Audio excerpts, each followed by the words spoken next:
श्रीमद् भागवत महापुराण तृतीय स्कंद अध्याय 19। श्रीमद् भागवत महापुराण तृतीय स्कंद 19 अध्याय। हिरण्याक्ष वध। मैत्रेय जी कहते हैं, विदुर जी ब्रह्मा जी के कप्तरहित अमृतमय वचन सुनकर भगवान ने उनके भोलेपन पर मुस्कुराकर अपने प्रेमपूर्ण कटाक्ष के द्वारा उनकी प्रार्थना स्वीकार कर ली। फिर उन्होंने झपटकर अपने सामने निर्भय विचरते हुए शत्रु की ठुड्डी पर गदा मारी, किंतु हिरण्याक्ष की गदा से टकराकर वह गदा भगवान के हाथ से छूट गई और चक्कर काटती हुई जमीन पर गिरकर सुशोभित हुई। किंतु यह बड़ी अद्भुत सी घटना हुई। उस समय शत्रु पर वार करने का अच्छा अवसर पाकर भी हिरण्याक्ष ने उन्हें निरस्त्र देखकर युद्ध धर्म का पालन करते हुए उन पर आक्रमण नहीं किया। उसने भगवान का क्रोध बढ़ाने के लिए ही ऐसा किया था। गदा गिर जाने पर और लोगों का हाहाकार बंद हो जाने पर प्रभु ने उसकी धर्म बुद्धि की प्रशंसा की और अपने सुदर्शन चक्र का स्मरण किया। चक्र तुरंत ही उपस्थित होकर भगवान के हाथ में घूमने लगा, किंतु वे अपने प्रमुख पार्षद दैत्यधम हिरण्याक्ष के साथ विशेष रूप से क्रीड़ा करने लगे। उस समय उनके प्रभाव को न जानने वाले देवताओं के ये विचित्र वचन सुनाई देने लगे, प्रभु आपकी जय हो, इसे और न खेलाइए, शीघ्र ही मार डालिए। जब हिरण्याक्ष ने देखा कि कमल दल लोचन श्रीहरि उसके सामने चक्र लिए खड़े हैं, तब उसकी सारी इंद्रियां क्रोध से तिलमिला उठीं और वह लंबी सांसें लेता हुआ अपने दांतों से होंठ चबाने लगा। उस समय वह तीखी दाढ़ों वाला दैत्य अपने नेत्रों से इस प्रकार उनकी ओर घूरने लगा मानो वह भगवान को भस्म कर देगा। उसने छल कर ले, अब तू नहीं बच सकता, इस प्रकार ललकारते हुए श्रीहरि पर गदा से प्रहार किया। साधु स्वभाव विदुर जी, यज्ञ मूर्ति श्रीवाराह भगवान ने शत्रु के देखते देखते लीला से ही अपने बाएं पैर से उसकी वह वायु के समान वेग वाली गदा पृथ्वी पर गिरा दी और उससे कहा, अरे दैत्य, तू मुझे जीतना चाहता है, इसलिए अपना शस्त्र उठा ले और एक बार फिर वार कर। भगवान के इस प्रकार कहने पर उसने फिर गदा चलाई और बड़ी भीषण गर्जना करने लगा। गदा को अपनी ओर आते देखकर भगवान ने जहां खड़े थे वहीं से उसे आते ही अनायास इस प्रकार पकड़ लिया जैसे गरुड़ सापिनी को पकड़ कर ले। अपने उद्यम को इस प्रकार व्यर्थ हुआ देख उस महादैत्य का घमंड ठंडा पड़ गया और उसका तेज नष्ट हो गया। अब की बार भगवान के देने पर उसने उस गदा को लेना न चाहा, किंतु जिस प्रकार कोई ब्राह्मण के ऊपर निष्फल अभिचार, मारण आदि प्रयोग करे, मूठ आदि चलाए, वैसे ही उसने श्रेयज्ञ पुरुष पर प्रहार करने के लिए एक प्रज्वलित अग्नि के समान लपलपाता हुआ त्रिशूल लिया।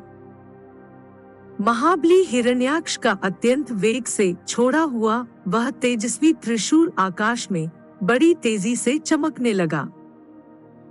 तब भगवान ने उसे अपनी तीखी धार वाले चक्र से इस प्रकार काट डाला जैसे इंद्र ने गरुड़ जी के छोड़े हुए तेजस्वी पंख को काट डाला था। भगवान के चक्र से अपने त्रिशूल के बहुत से टुकड़े हुए देखकर उसे बड़ा क्रोध हुआ। उसने पास आकर उनके विशाल वक्षस्थल पर, जिस पर श्रीवत्स का चिन्ह सुशोभित है, कसकर घूंसा मारा और फिर बड़े जोर से गर्जकर अंतर्धान हो गया। विदुर जी, जैसे हाथी पर पुष्पमाला की चोट का कोई असर नहीं होता, उसी प्रकार उसके इस प्रकार घूंसा मारने से भगवान आदिवराह तनिक भी तत्समस नहीं हुए।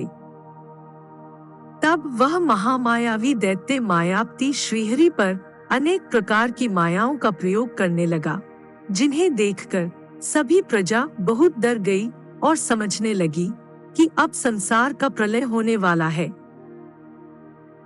बड़ी प्रचंड आंधी चलने लगी, जिसके कारण धूल से सब ओर अंधकार छा गया। सब ओर से पत्थरों की वर्षा होने लगी, जो ऐसे जान पड़ते थे मानो किसी क्षेपण यंत्र गुलेल से फेंके जा रहे हों। बिजली की चमचमाहट और कड़क के साथ बादलों के घिर आने से आकाश में सूर्य, चंद्र आदि ग्रह छिप गए तथा उनसे निरंतर पीप, केश, रुधिर, विष्ठा, मूत्र और हड्डियों की वर्षा होने लगी। विदुर जी, ऐसे ऐसे पहाड़ दिखाई देने लगे जो तरह तरह के अस्त्र शस्त्र बरसा रहे थे। हाथ में त्रिशूल लिए बाल खोले नंगी राक्षसियां दिखने लगीं। बहुत से पैदल, घुड़सवार, रथी और हाथियों पर चढ़े सैनिकों के साथ आतताई यक्ष राक्षसों का मारो मारो, काटो काटो, ऐसा अत्यंत क्रूर और हिंसामय कोलाहल सुनाई देने लगा। इस प्रकार प्रकट हुए उस आसुरी मायाजाल का नाश करने के लिए यज्ञ मूर्ति भगवान वराह ने अपना प्रिय सुदर्शन चक्र छोड़ा। उस समय अपने पति का कथन स्मरण हो आने से दिति का हृदय सहसा कांप उठा और उसके स्तनों से रक्त बहने लगा। अपना मायाजाल नष्ट हो जाने पर वह दैत्य फिर भगवान के पास आया। उसने उन्हें क्रोध से दबाकर चूर चूर करने की इच्छा से भुजाओं में भर लिया, किंतु देखा कि वे तो बाहर ही खड़े हैं। अब वह भगवान को वज्र के समान कठोर मुक्कों से मारने लगा। तब इंद्र ने जैसे वृत्रासुर पर प्रहार किया था, उसी प्रकार भगवान ने उसकी कनपटी पर एक तमाचा मारा। विश्व विजयी भगवान ने यद्यपि बड़ी उपेक्षा से तमाचा मारा था, तो भी उसकी चोट से हिरण्याक्ष का शरीर घूमने लगा।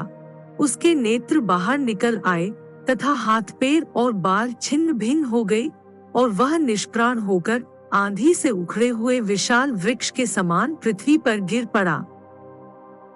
हिरण्याक्ष का तेज अब भी मलिन नहीं हुआ था। उस कराल दाढ़ों वाले दैत्य को दांतों से होठ चबाते पृथ्वी पर पड़ा देख वहां युद्ध देखने के लिए आए हुए ब्रह्मादि देवता उसकी प्रशंसा करने लगे कि अहो, ऐसी अलभ्य मृत्यु किसको मिल सकती है। अपनी मिथ्या उपाधि से छूटने के लिए जिनका योगीजन समाधियोग के द्वारा एकांत में ध्यान करते हैं, उन्हीं के चरण प्रहार उनका मुख देखते देखते इस दैत्यराज ने अपना शरीर त्यागा। ये हिरण्याक्ष और हिरण्यकशिपु भगवान के ही पार्षद हैं। इन्हें शापवश यह अधोगति प्राप्त हुई है। अब कुछ जन्मों में ये फिर अपने स्थान पर पहुंच जाएंगे। देवता लोग कहने लगे, प्रभु, आपको बारंबार नमस्कार है। आप संपूर्ण यज्ञों का विस्तार करने वाले हैं तथा संसार की स्थिति के लिए शुद्ध सत्वमय मंगल विग्रह प्रकट करते हैं। बड़े आनंद की बात है कि संसार को कष्ट देने वाला यह दुष्ट दैत्य मारा गया। अब आपके चरणों की भक्ति के प्रभाव से हमें भी सुख शांति मिल गई। मैत्रेय जी कहते हैं, विदुर जी, इस प्रकार महापराक्रमी हिरण्याक्ष का वध करके भगवान आदिवराह अपने अखंड आनंदमय धाम को पधार गए। उस समय ब्रह्मादि देवता उनकी स्तुति कर रहे थे। भगवान अवतार लेकर जैसी लीलाएं करते हैं और जिस प्रकार उन्होंने भीषण संग्राम में खिलौने की भांति महापराक्रमी हिरण्याक्ष का वध कर डाला, मित्र विदुर जी, वह सब चरित्र जैसा मैंने गुरुमुख से सुना था, तुम्हें सुना दिया। सूत जी कहते हैं, शौनक जी, मैत्रेय जी के मुख से भगवान की कथा सुनकर परम भागवत विदुर जी को बड़ा आनंद हुआ। जब अन्य पवित्र कीर्ति और परमेश्वरी महापुरुषों का चरित्र सुनने से ही बड़ा आनंद होता है, तब श्रीवत्सधारी भगवान की ललितलाम लीलाओं की तो बात ही क्या है। जिस समय ग्राह के पकड़ने पर गजराज प्रभु के चरणों का ध्यान करने लगे, और उनकी हथेलियां दुहक से चिघाड़ने लगी। उस समय जिन्होंने उन्हें तत्काल दुहक से छुड़ाया और जो सब ओर से निराश होकर अपनी शरण में आए हुए सरल हृदय भक्तों से सहज में ही प्रसन्न हो जाते हैं, किंतु दुष्ट पुरुषों के लिए अत्यंत दुराराध्य है, उन पर जल्दी प्रसन्न नहीं होते। उन प्रभु के उपकारों को जानने वाला कौन ऐसा पुरुष है जो उनका सेवन न करेगा। शौनकादि ऋषियों पृथ्वी का उद्धार करने के लिए वराह रूप धारण करने वाले श्रीहरि की इस हिरण्याक्षवध नामक परम अद्भुत लीला को जो पुरुष सुनता, गाता अथवा अनुमोदन करता है, वह ब्रह्म हत्या जैसे घोर पाप से भी सहज में ही छूट जाता है। यह चरित्र अत्यंत पुण्यप्रद, परम पवित्र, धन और यश की प्राप्ति कराने वाला तथा आयुवर्धक और कामनाओं की पूर्ति करने वाला तथा युद्ध में प्राण और इंद्रियों की शक्ति बढ़ाने वाला है। जो लोग इसे सुनते हैं उन्हें अंत में श्री भगवान का आश्रय प्राप्त होता है।